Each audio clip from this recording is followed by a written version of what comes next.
Assalamualaikum warahmatullahi wabarakatuh. Saya Jarod Helu. Pekerjaan sehari-hari saya sebagai seorang birokrasi dan akademisi pada Sekolah Tinggi Setprinta Masuki.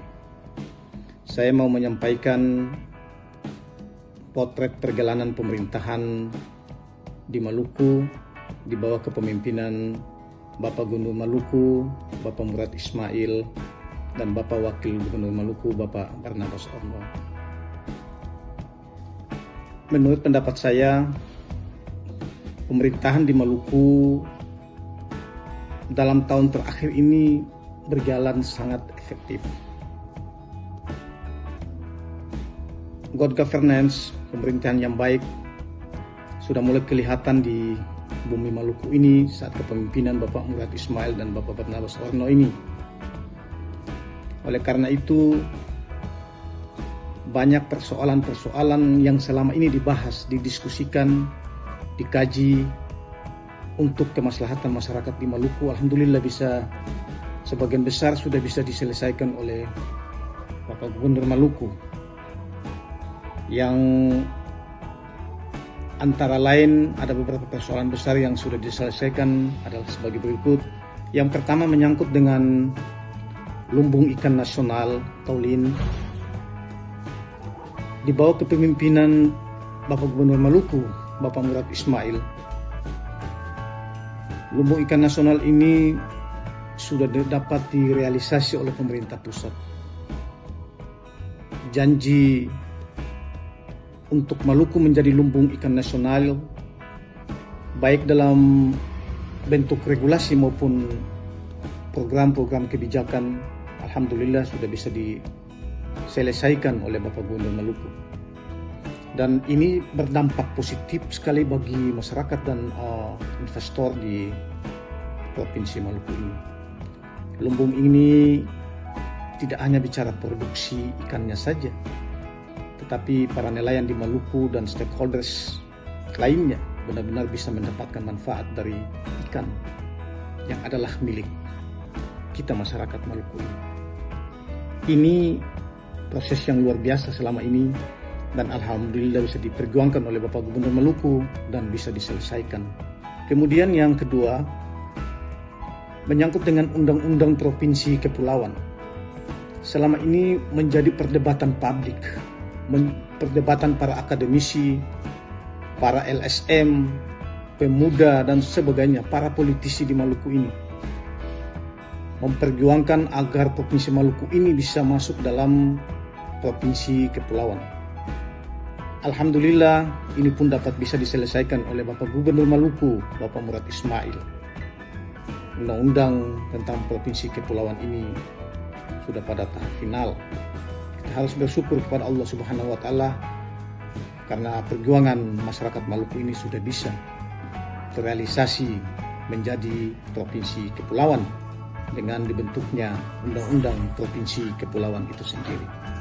Yang ketiga, kita ketahui bersama bahwa di negara kita ini sedang mengalami musibah yang begitu besar, yakni pandemi COVID-19.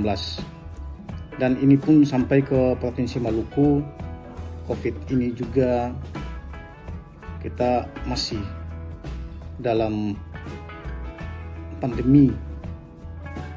Maluku masih bisa bertahan di tengah merajalelanya kasus COVID-19 ini, yakni pertumbuhan ekonomi kita itu masih bisa bertahan positif dibandingkan dengan provinsi-provinsi yang lain di Indonesia. Kita lihat di 2019 angka pertumbuhan ekonomi kita positif, dan lebih membanggakan kita lagi di 2020 kuartal kedua ini, pertumbuhan ekonomi di semua pulau itu tumbuh negatif. Di semua provinsi di Indonesia itu negatif. Hanya Provinsi Maluku dan Papua itu positif. Yang paling terakhir saya mau menitipkan kepada Bapak Gubernur Maluku, masih ada satu persoalan besar di Maluku yang sampai sekarang ini belum selesai, yakni menyangkut dengan batas daerah Kabupaten Maluku Tengah dan Kabupaten Seram bagian Barat. Undang-Undang Nomor 40 tahun 2003 tentang pemekaran Kabupaten Seram bagian Barat dan SBT dan lain-lain. Di dalam batang tubuh dan lampiran itu ada terjadi kontradiksi.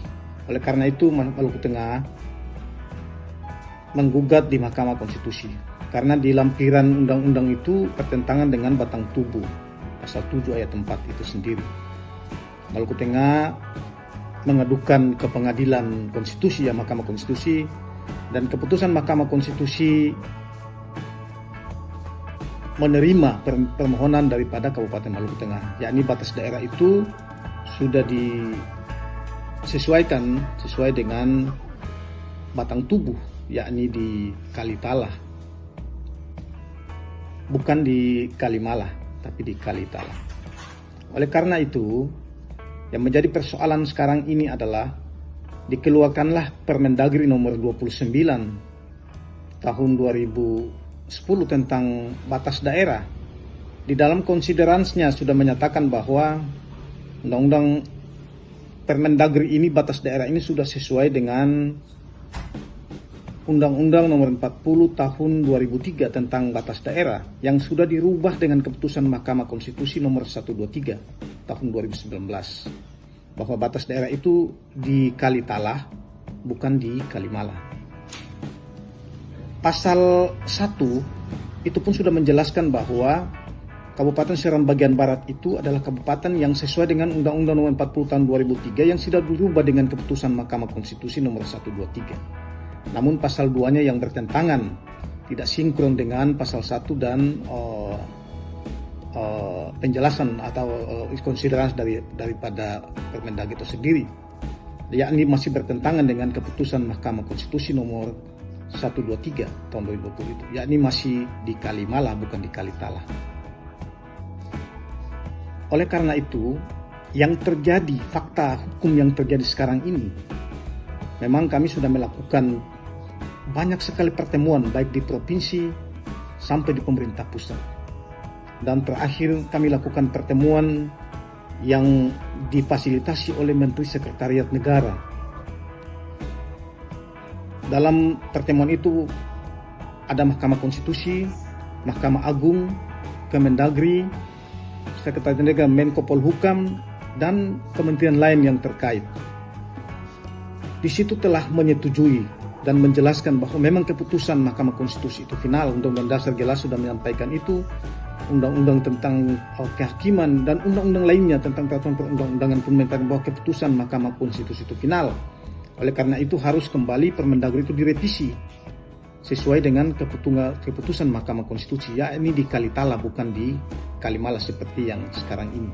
Akhirnya yang terjadi di sana ada dualisme pemerintahan. Ada 2 kecamatan di satu kecamatan, ada dua negeri, ada 2 puskesmas, yakni Kabupaten Maluku Tengah dan Kabupaten Seram bagian Barat. Ini satu persoalan besar yang harus diselesaikan karena menyangkut dengan administrasi pemerintah.